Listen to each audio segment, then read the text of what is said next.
National Super Alliance, NASA, leader Raila Odinga on Saturday declared he was not afraid of international sanctions against him for carrying on with his swearing-in as the people's president. Mr Odinga said he would sacrifice travelling out of the country if that would deliver Kenya from electoral injustice. People's Assembly. He maintained that his January 30 swearing-in ceremony was unstoppable. Speaking during the National Resistance Movement, NRM, People's Assembly meeting in Homa Bay County, Mr Odinga said the country was at a crisis and needed to be liberated from dictatorship. He said some ambassadors have been pressuring him to cancel the swearing-in. My friends abroad and ambassadors have been urging me not to take oath, cautioning me of sanctions and having my democratic gains tainted, but I'm not interested in traveling abroad as I am busy fighting electoral injustice in the country, said Mr Odinga. He said electoral injustice is becoming a norm in Africa, where incumbents rig themselves to power. No turning back. The NASA principal mentioned the Democratic Republic of Congo, DRC, Burundi, Togo, Uganda and Rwanda as examples of nations under dictatorial regimes. African nations are today holding elections as rituals where incumbents must win the elections, he said.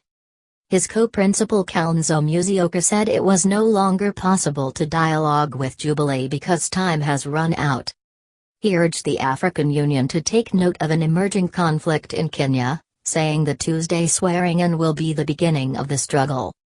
We might not have the army like our counterparts in the government, but the whole world will know that the people of Kenya have spoken and need their choice to be respected, he said.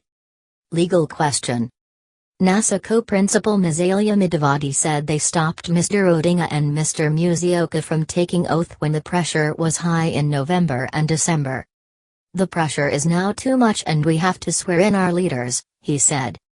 Siaya Senator James Orengo said the swearing-in was legal and the NASA legal team was ready to defend it in court.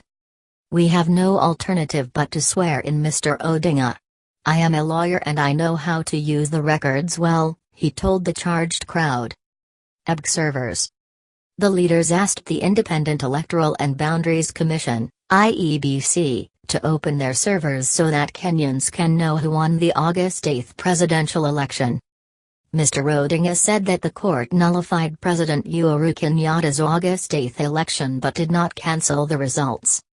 They urged EB to produce their results instead of merely dismissing NASA's compiled results, which showed that Mr Odinga won by more than 8 million votes. Other leaders who called on the Electoral Commission to take responsibility over the political mess in the country were Minority Leader in the National Assembly John Mbadi, Junit Mohammed, Peter Kaluma, and Gladys Wanga. Meeting.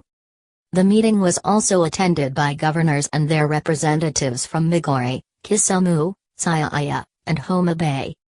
More than 30 MPs and senators attended the function and said they support Mr Odinga's swearing-in on Tuesday.